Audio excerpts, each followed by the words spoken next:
In today's Africa, millions of young people graduate every single year, chasing opportunities in a world where the rules of employment are rapidly changing. For many, the curriculum vitae, the CV, has long been seen as the golden ticket to a job. But what if that belief is outdated? So the CV, from a HR director perspective, is just to indicate that, oh, perhaps I can have a conversation. That's all it does. That is all it does. To help us rethink the future of work, we turn to one of Africa's most distinguished voices in leadership and human resource transformation. Dr. Mrs. Irene Stella Agyenim-Boateng. With decades of experience shaping organizations across energy, telecommunications, education, and public service, she has walked the corridors of leadership in both Ghana and on the global stage. Now serving as a vice chairperson of Ghana's Public Service Commission, Dr. Agyenim-Boateng is more than a leader. She is a mentor, a trailblazer for the next generation. In this exclusive interview, she shares insights directly to the African youths, including a bold message that CVs may no longer be the key to landing your dream job. So you may have all the qualifications. I'm looking at you, I'm interviewing you, I need this skill, and I see on the paper that you have done XYZ, and the paper, as in the CV, is very interesting. But remember, today people write people's CVs for them, and so the CV alone is not enough to tell me that this is the kind of person I want. Perhaps as a first stage, it is telling me that I can have a conversation with you, and so that has opened a door for you. And as her story unfolds, we invite you to stay with us. Watch closely, listen deeply, and journey through this conversation to the very end.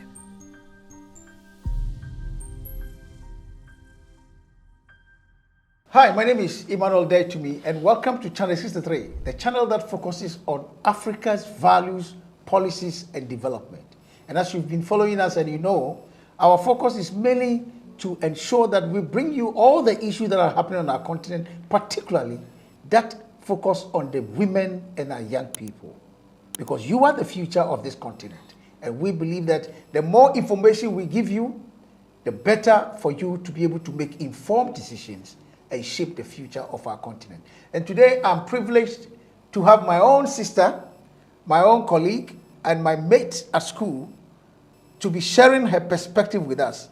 I'm not going to be the one I will give her the opportunity to introduce herself, but I'm glad to inform you that the Deputy Chair of the Ghana Public Service Commission, Dr. Stella Agyenim-Boateng, is my guest today, and I am happy to have you. Doc, pleasure to have you. Pleasure to be here with you. So please, before we go in, just tell us a little bit about yourself. I know you are a guru in the HR sector, so tell us a bit about your background, and then also who you are now. Right, thank you so much. And I must say that I'm really, really excited to be here and to be sharing my perspective with the youth and generally, across Africa. So my name, as has already been mentioned, is Dr. Mrs. Irene Stella Agyenim-Boateng. The I actually stands for Irene. Okay. Yes. And currently, I'm the Vice Chairman of the Public Services Commission of Ghana. The previous roles that I've held have been in the education sector, in telecommunication, in insurance, consultancy, and energy. So I have worked across private sector, public sector, multinationals, and in all this, because of my background as a human resource, professional, I have worked, when I worked, back then in Ghana Telecom, which was the local Ghanaian telecommunication organization. I rose to become the Director for Human Resource. I worked in that entity for a very long time. And then in 2009, when there was a strategic takeover from Ghana Telecom into Vodafone, that transition, I led that transition on the people side. And so in terms of, structural, people, adjustments, etc., I had to lead that as the director HR and advise the business leaders, advise policymakers, and generally, you know, the people of Ghana as to why and, you know, the kind of structure that we put in to ensure that everybody who had to even exit generally was treated very fairly, and whatever was due, the individuals were paid them. And of that, you know, quite a strenuous exercise. The one thing that I was very, very excited about, and I think I still hold my head high about that, is the fact that, you know, during that exercise, here was a situation where people who had spent all their working life, some 40 years, 35 years, etc., in this particular institution, for business reasons, had to actually exit when they hadn't typically planned. So the communication around it before and during and after that whole event was something that I'm quite proud of. And especially because we made people start off with voluntary decision to exit, which was, you know, less stressful for everyone. And then when we thought that the numbers still needed to go down, we had to actually publicize the criteria for selection of who stayed and who didn't, and why, you know, particular skills were needed. And the more exciting part for me was when, you know, as a result of all the background and everything, we decided, you know, with my team, we decided that we should have what we call transition support program, so that people were transitioning, whether into, you know, what kind of life after Ghana Telecom, will be well prepared for it. And in fact, everybody who had to leave had been given a golden handshake, very handsome. And there were people who actually didn't know and didn't have any plan as to how they were going to use that money. And we didn't want to, you know, create a situation where people would be paupers on the street even after having that kind of money.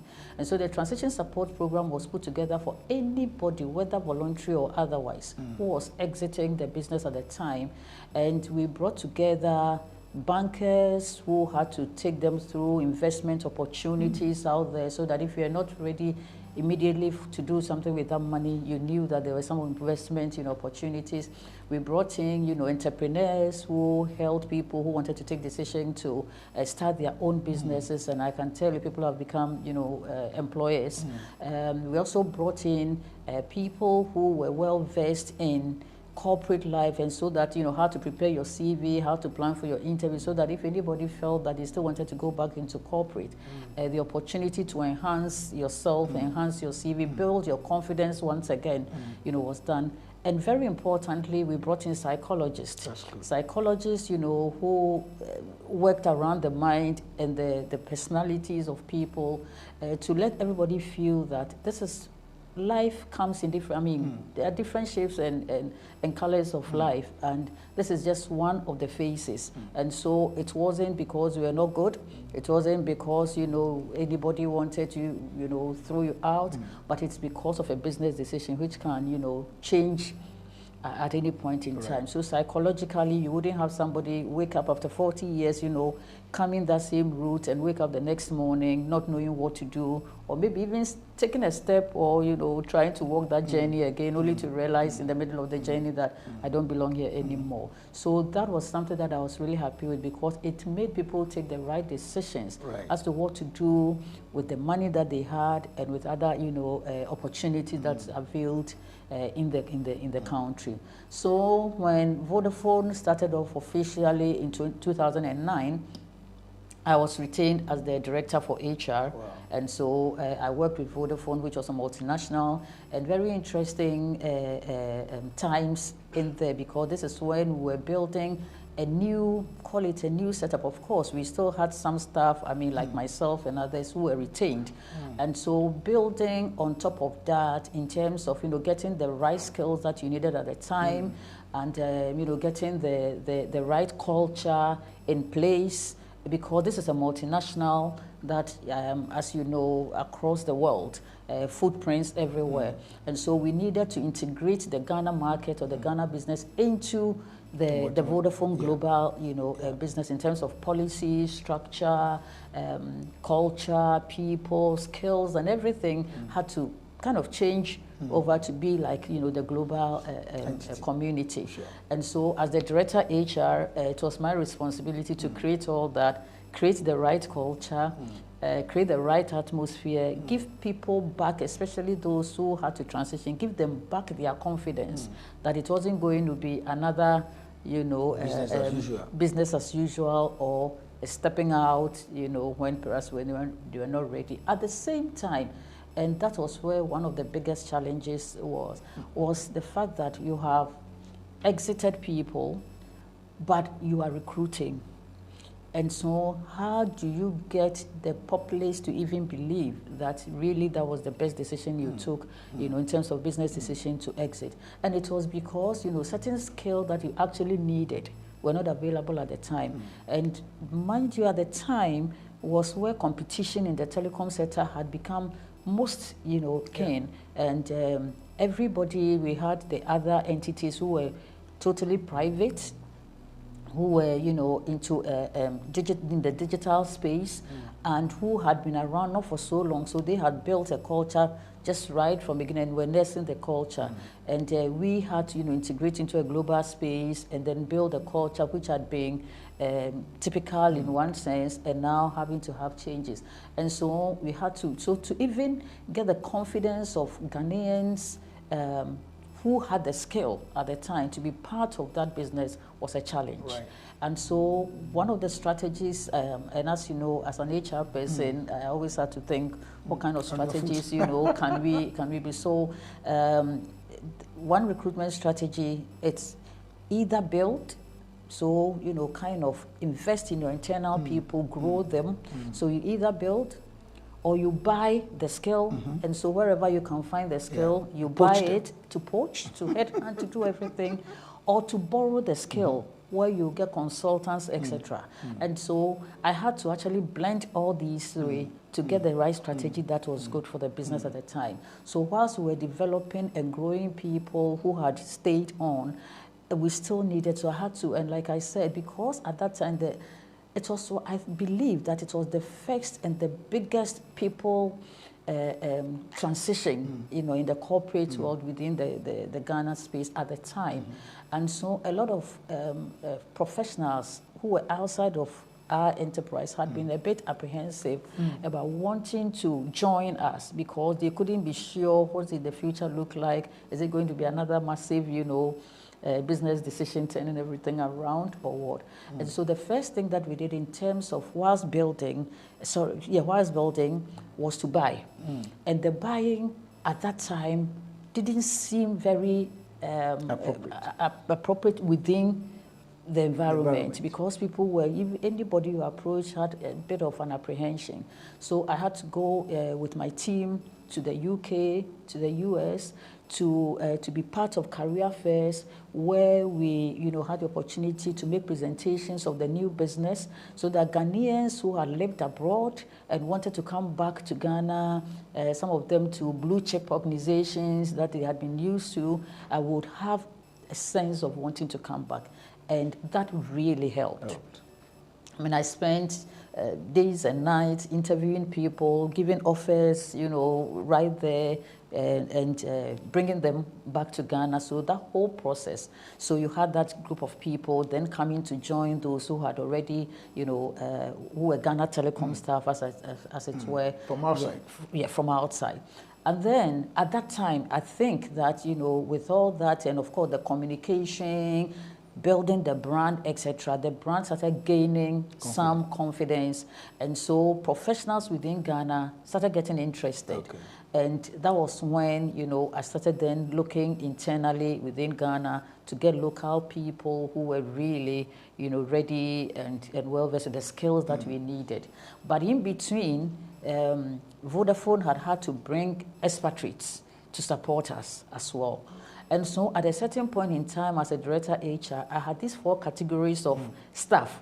And you needed to multicultural. So, the staff who had come from, who had transitioned from Ghana Telecom, expatriates, rape parts, as we used to call them, so Ghanaians who lived abroad and had come, and then the Ghanaians who were here and had joined us from other organizations, the Local Plus was the name that we had. So, and as a director HR, you have to ensure that you build one culture.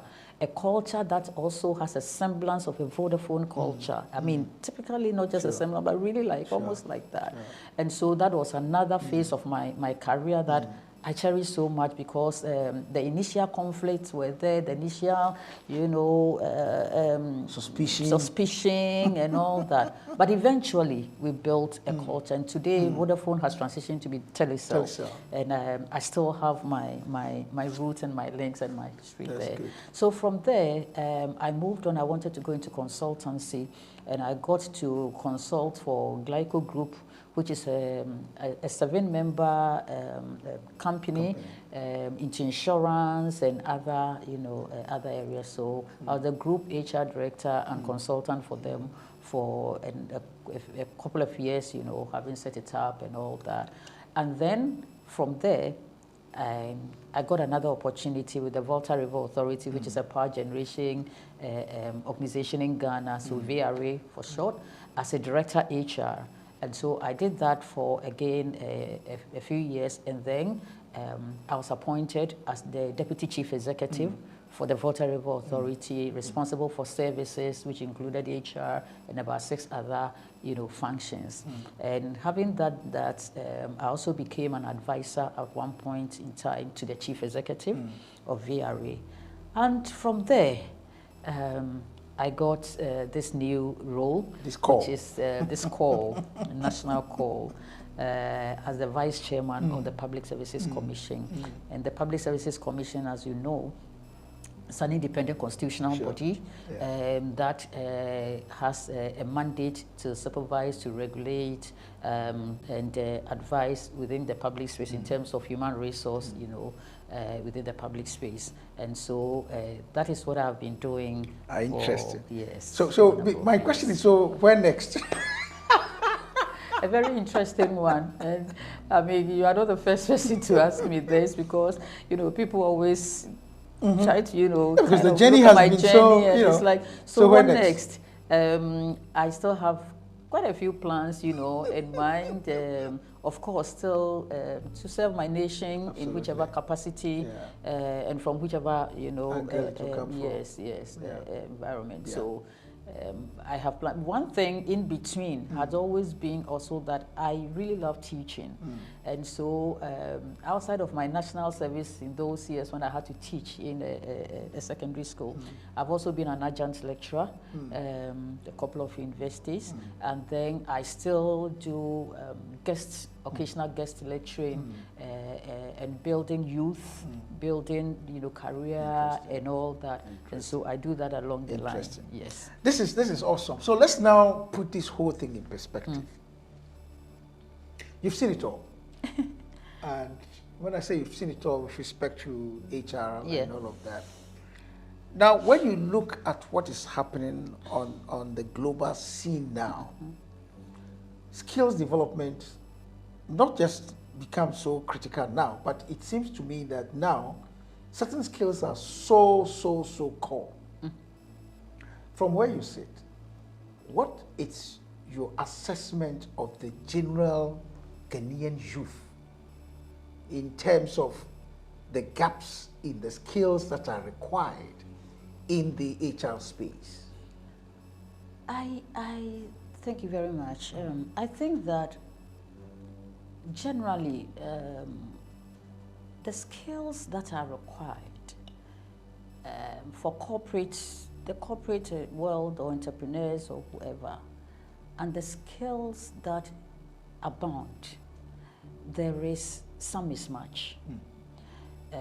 And it is because, in my perspective over the years, I think that most of our young people, of course, education is the key. And I am very glad that, the education space is spreading wide, so there's more opportunity for people to go to school to whichever level that we would want to. But I seriously think that there is some lack of understanding of the essence of education within the youth population. Explain that to us. To explain that, there are people, or a lot of our young people believe, and quite erroneously, that education is just about examination and acquisition of a paper called a degree or whatever we want to call it. But is it the young people who have that erroneous belief, or that is what the status quo has been? Right, so it is both. Okay. Both in the sense that, you know, there's always the talk about academia, industry kind of collaboration or play out and all that. And that is one challenge which is there. And because we think that academia and industry must play a good game. A good game that will produce the right, you know, labor skills. Labor skills and the need. So there are a lot of things that I may want to talk about as in what, in my view, we can do to, you know, kind of bridge that gap and work as partners. But on the side of the youth, what I think and why I started with that is, you know, the essence of spending a little more time on, you know, on study, on learning, on education, outside of just writing an exam. Sometimes you push and you are not even getting them to be interested. Because again, like you said, the status quo has created a certain impression that all you need to be, it's a certificate, which stays maybe a first class or a second up or whatever. How you get it, it's becoming irrelevant. And unfortunately, because of that gap between academia and industry, the conversation, I believe, has not gotten so deep down to the youth to say that what industry is looking for, it's not just the technical skill that you have or the paper qualification, because your degrees alone will not guarantee you a successful career. And I think that conversation must be had whilst both academia and industry are presenting it, you know, and so that the students or the young people will appreciate the fact that yes, my classroom study, my examination, my degrees are all very, very important, but equally important is the soft skills, as we have called, but today we even call it power skills. And the question will be, why power skills? Because it is more powerful than sitting in a, in an exam hall, just getting a result, you know, for the moment and walking away with it, and not being able to underpin that with the skills that will get you to work with other people and stand tall amongst, you know, everybody and be able to move on with your career aspirations. And so that is the, and for me, I think that this whole conversation about academia industry, we've had this for so many, you know, years, but for me, the action, what are the strategies? We need to come up with some strategies. And I have always thought that industry should be very involved in even the curriculum that is developed, because let's understand that. But Stella, Doc. Yes. Industry should be involved. How do they go about it? Okay. If academia will not invite them. I mean, you and I know students have done research. Yes. Papers. Yes. At our level, some of us have written papers that have gathered dust. Yes. Nobody's even looking at them. Yes. In Africa, and we are out, this discussion is not only about Ghana. Yeah. It's continental. Yes, sure. In Africa, you have a lot more people with PhDs. If you go to Nigeria, somebody said Nigeria has more professors than even members of parliament and stuff like that. Yeah. But somebody has to build a car. Yes. If policymakers do not see the need for academia and industry to that marry and for that source to be strengthened, the private sector cannot do it alone. They have to be proactive anyway. But how do we address that? Right. So, I mean, you are right. You see, so it's a multifaceted kind of conversation that should be had. There are a lot of stakeholders and a lot of actors, you know, within that space. Ecosystem, yes. So academia is one actor, industry, public and private, other, and policymakers. Absolutely. Right. So I think that instead of just usually having the conversation and leaving it very open, we should tie the knot with actionable strategies. Right. And so the question of, if academia will not, or if industry also not be proactive, I think the policymakers should make it a policy direction. Then the players come to sit at table. Then we develop the actions. I'm smiling. And You know why I'm smiling? Now you are in the chair. Yes. The vice chair of the Public Service Commission. Yes. So what can be done about that? Right. So I think that That's why I'm smiling. Yes, I know. But having these conversations, yes, of course. Yes. These are areas that I think that we all need to step out. Absolutely. And make very bold suggestions and take bold decisions, and then try to move it, a step beyond conversation.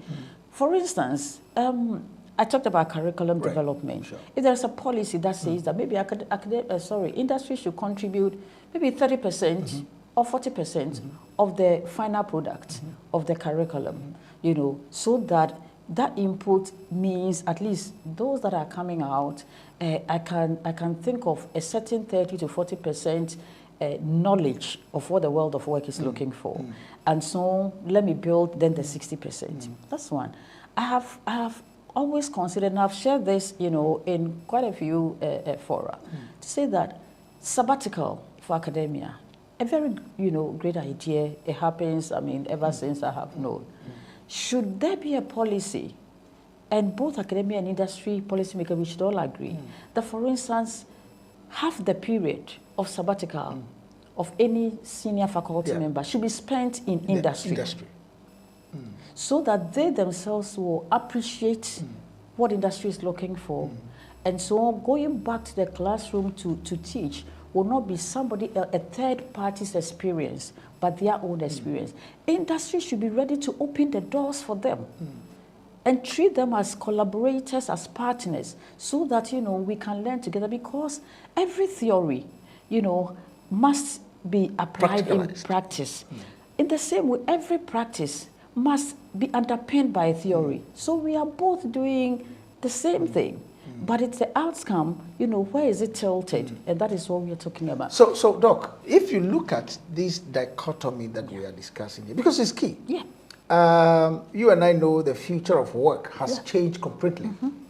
Now, if we are still today, 21st century, 2025, still talking about this gap or this lack of, linkage between academia and industry and, of course, policy, are we not shooting ourselves in the foot?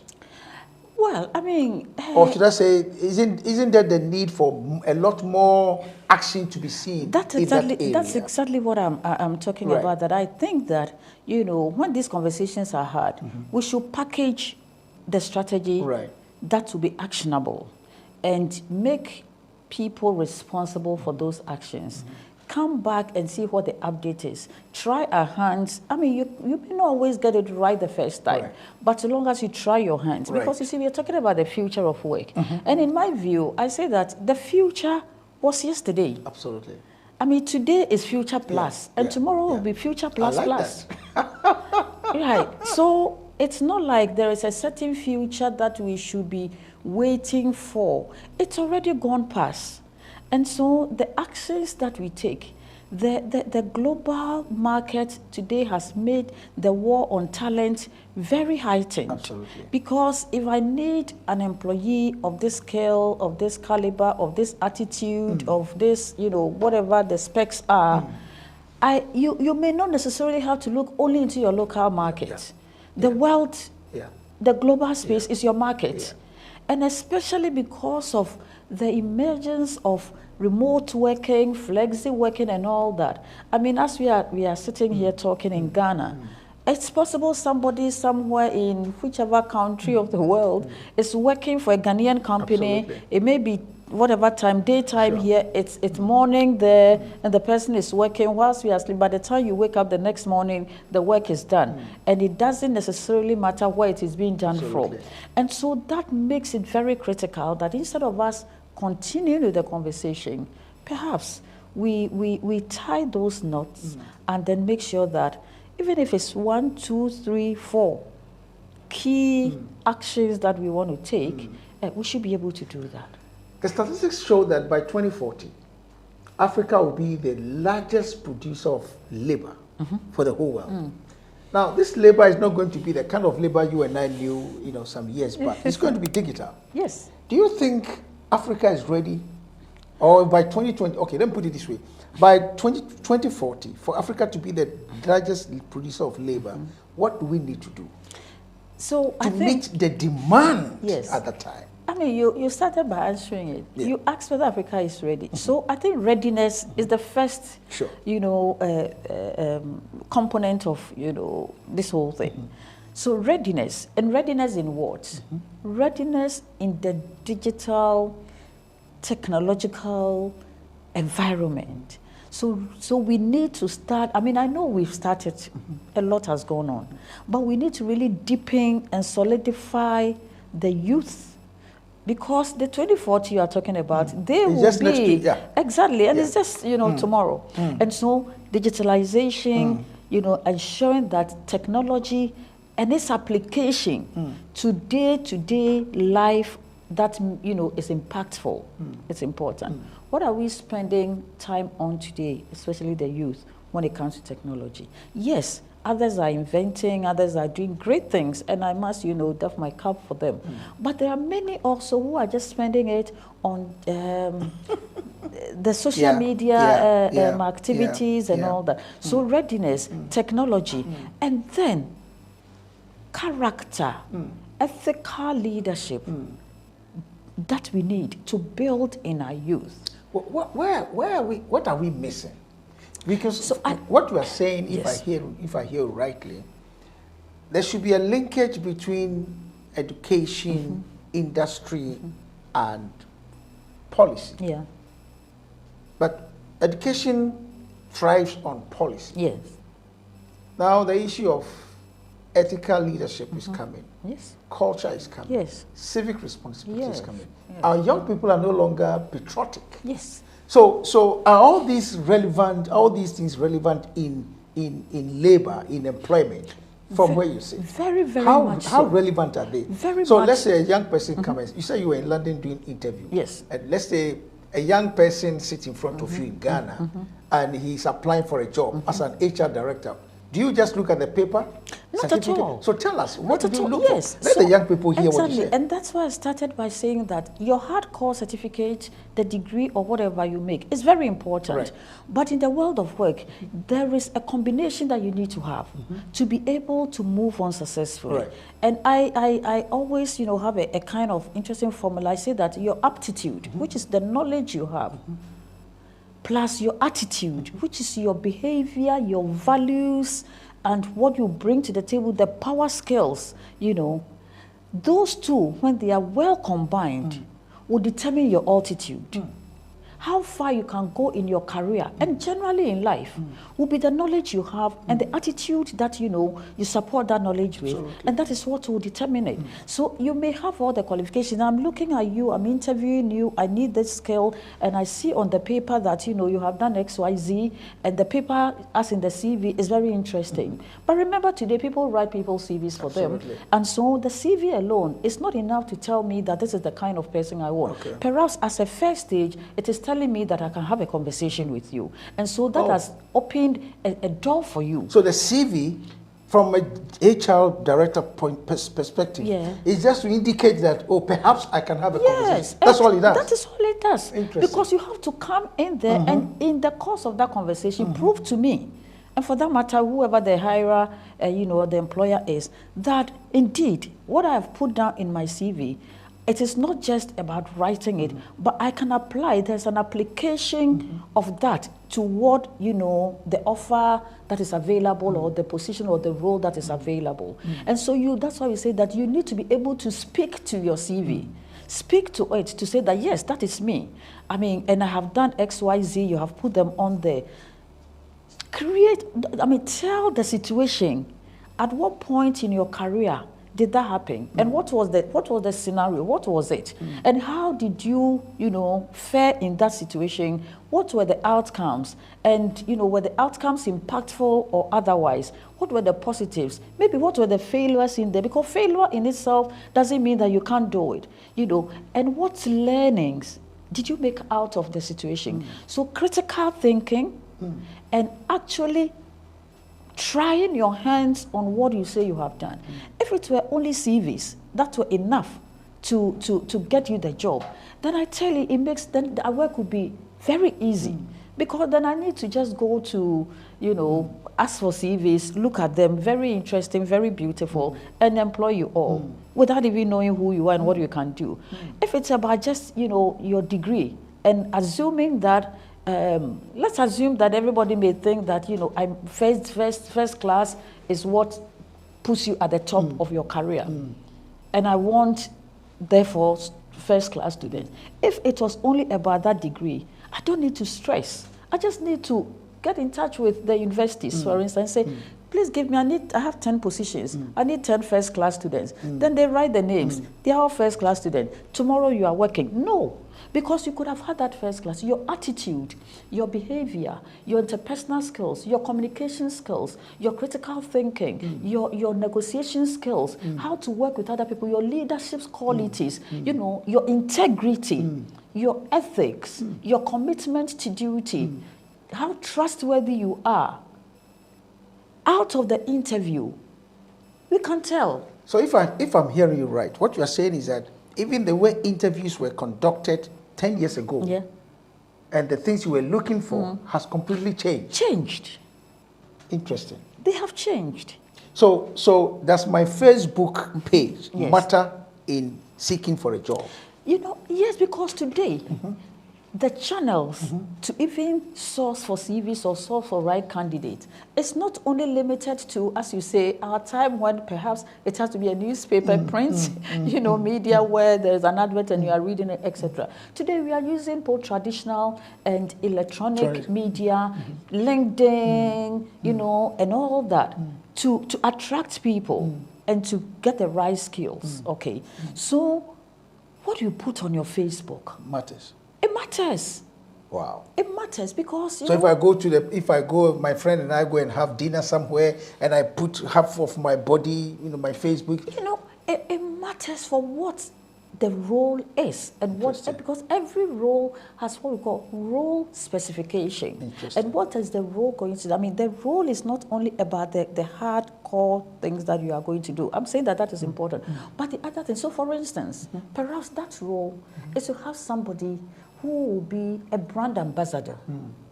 So I need somebody who can project the brand because competition is so keen and you need to have brand affinity. People need to buy into your brand. And so what is the brand proposition?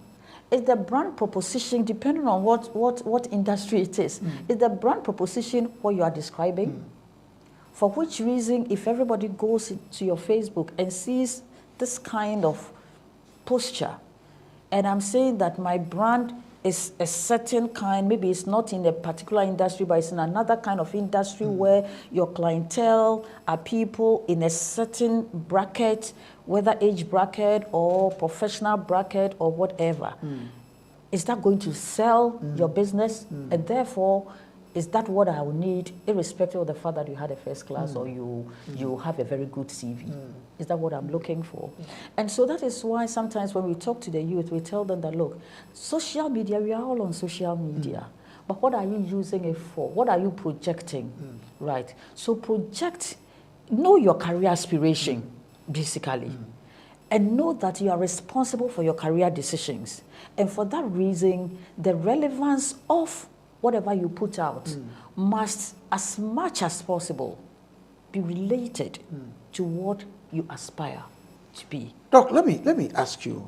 So, if you put all this in context, are you concerned about the way our young people are going about life generally now? Of course, it is a concern. A concern not only because I'm a professional, but a concern because I am a parent. A concern because we have to, I mean, that is the next generation, that is the future. And I've told people that whether we like it or not, the local labor market or African labor market or world labor market will be that generation, and not you and I after a certain time. We are gone.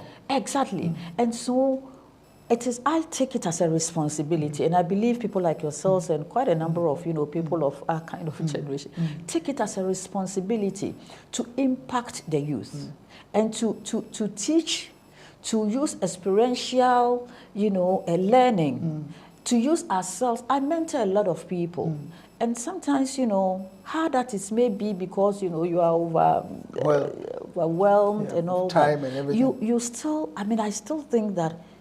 No, I have to. It's a responsibility.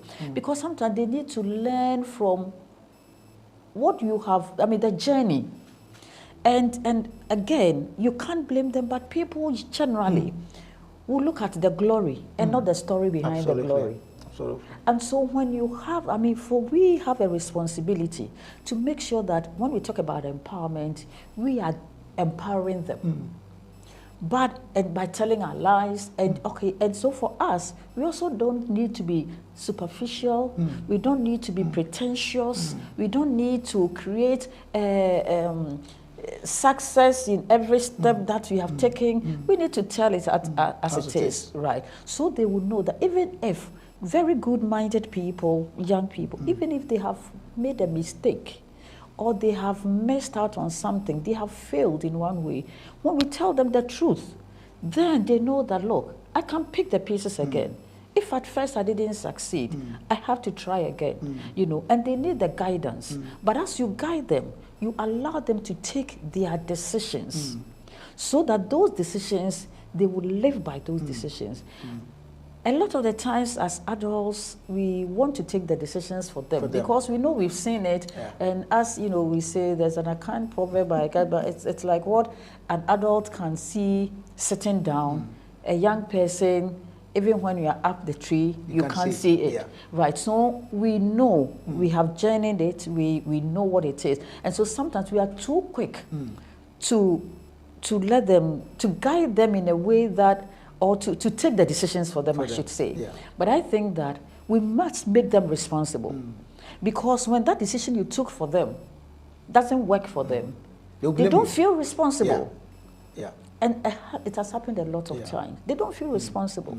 But when you say, look, this is the guide, these are the alternatives, this is what maybe I tried, but this is what worked for me, this one didn't work for me, but hey, we are two different people, but I think that the general standard, perhaps, plus or minus will be this route, etc.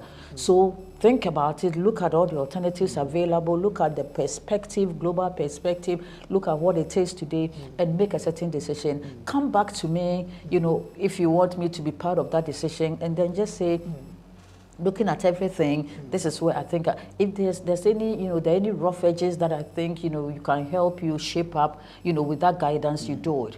But the ultimate decision is taken by you, and therefore you are responsible. But before I let you go, two things I want you to address for me. I'm sure if you look at all that is happening around here, education is critical.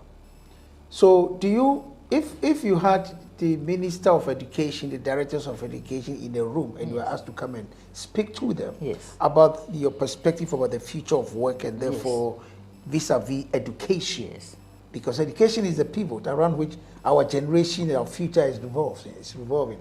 What would be your advice to them? Right.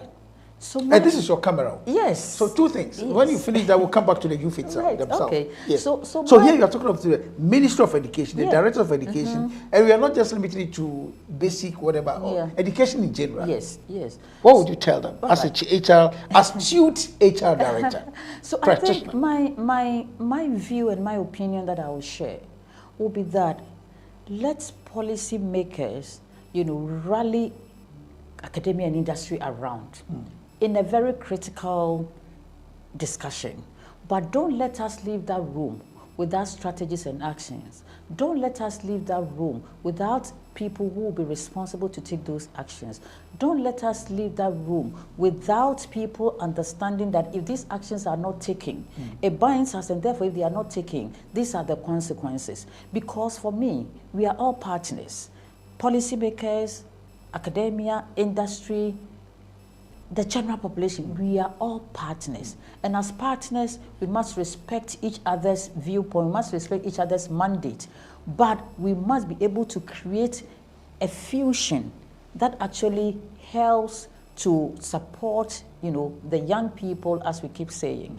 And so that will be something that I have quite a number of thoughts around, practical things I believe we can do that will yield results. And whilst I have that, I want to believe that every player in that space will have some other, perhaps more brilliant practical examples of how we can do it. So when we sit at the table, and it is not a table that is just, going to have us talk and walk away, but a table that is going to pin each one down with a policy to support, a policy mandate to support that this is the way we are going, this is the policy document, this is the strategy, and more importantly, this is the sanction. If our own decision that is binding us are not taken seriously by me or by you or by somebody else. And I think that we will get the players around. We will get the right players around. We will get people who are so passionate about education, passionate about the world of work, and passionate about our youth, our next generation, passionate about our country, Ghana, and indeed Africa as a whole. And so this will be some of the things that I will share. Interesting. And I'll be happy to play a part in that kind of discussion and conversation. That'd be great.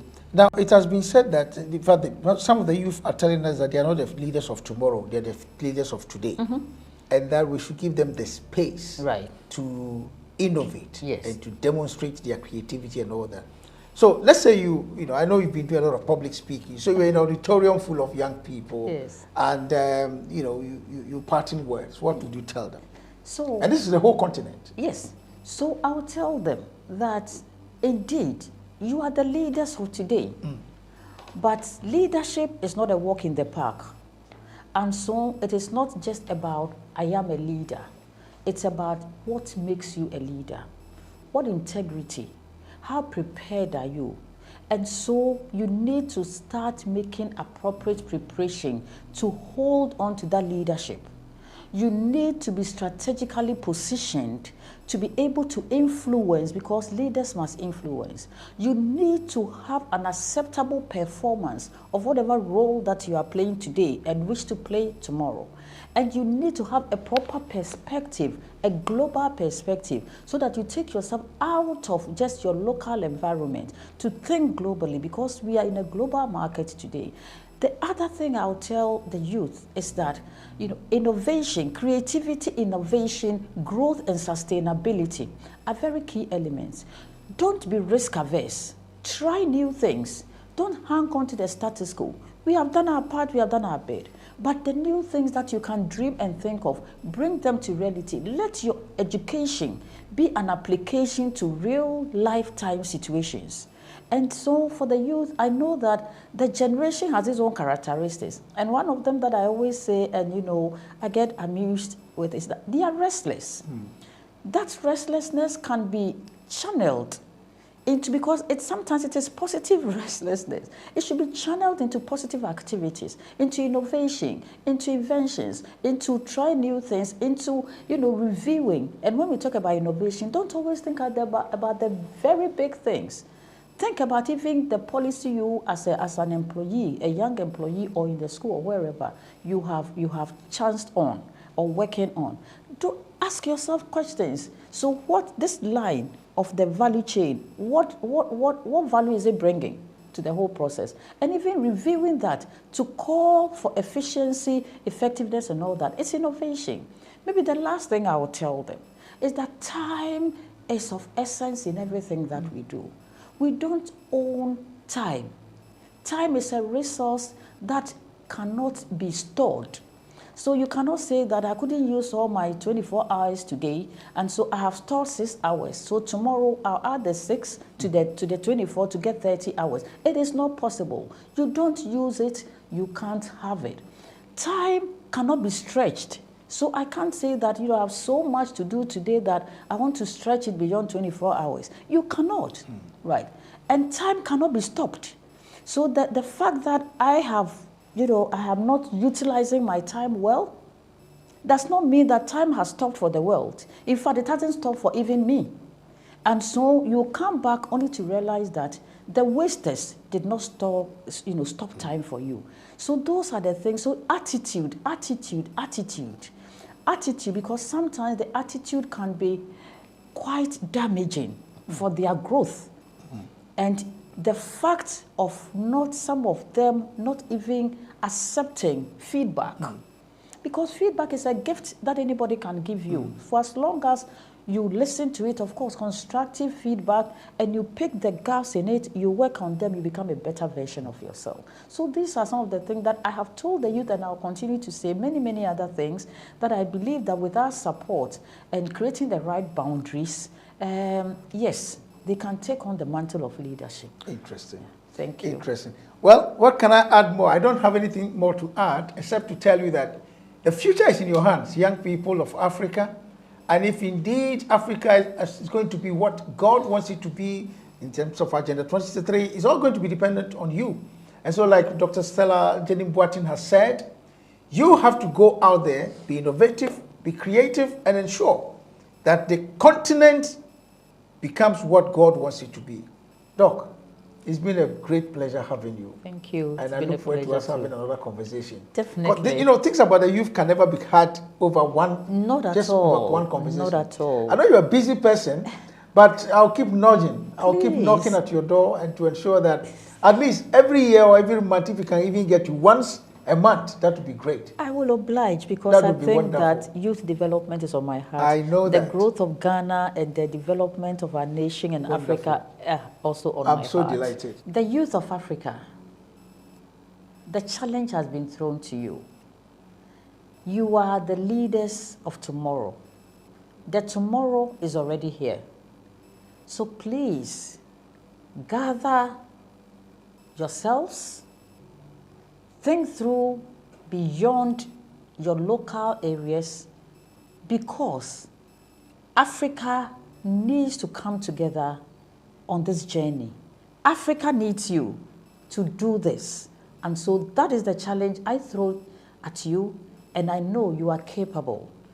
So go out there, create all the innovation, be creative, have integrity, be ethical.